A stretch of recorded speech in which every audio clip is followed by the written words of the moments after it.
kebetulan ASA ini kan, menyewakan kendaraan bukan untuk individu ya, lebih banyak untuk korporasi, hampir 100% untuk korporasi.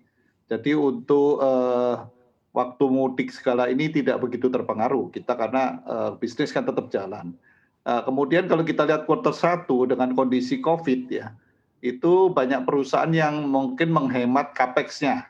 Jadi untuk investasi di, kendaraan atau fleet yang bukan core bisnisnya, itu mereka cenderung untuk outsource ya. Jadi itu yang meningkatkan membuat, ASA ini bisnisnya, boleh dibilang tidak terdampak, terhadap Covid ini, malahan tumbuh sekitar 1-2% lah di tahun 2020 ya, dengan kondisi Covid waktu itu.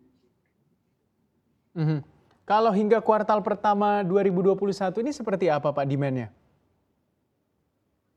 Demand-nya, tetap growing. Jadi kalau ekonominya lagi, kondisinya belum pulih, itu makin banyak perusahaan yang, ya seperti tadi saya bilang, banyak juga sektor-sektor pemerintahan yang menyewa dari ASA, kemudian juga industri-industri yang dampaknya justru karena Covid itu meningkat seperti logistik e-commerce segala macam itu, justru meningkatkan, jumlah unit yang disewakan oleh ASA.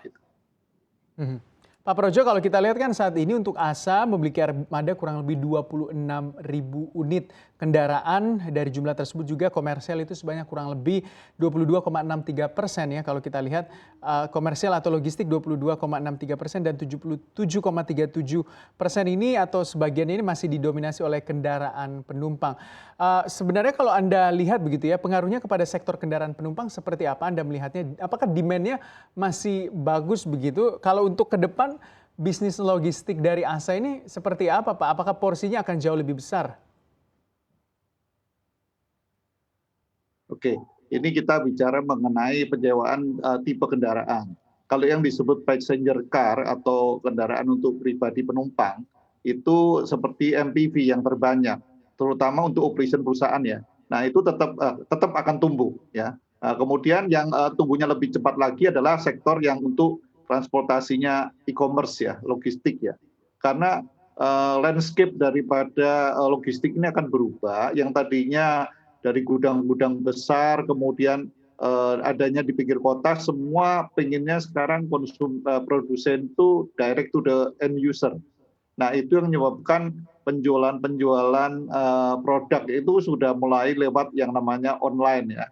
Nah, itu perlu delivery-nya. Nah, untuk delivery ini yang menyebabkan transportasi untuk e-commerce itu meningkat cukup pesat ya. Mhm. Berarti ke depan Pak untuk sektor logistik ini akan jauh lebih besar begitu Pak untuk jumlahnya atau armadanya ketimbang yang lain Pak?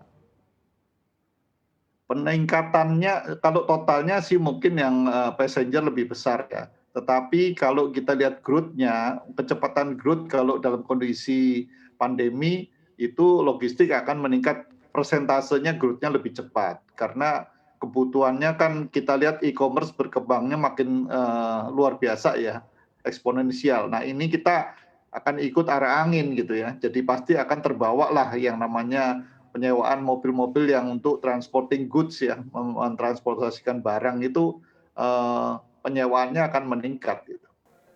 Jangan lupa untuk download aplikasi CNBC Indonesia yang tersedia di Play Store dan juga App Store untuk mengikuti terus perkembangan informasi seputar ekonomi dan bisnis terkini.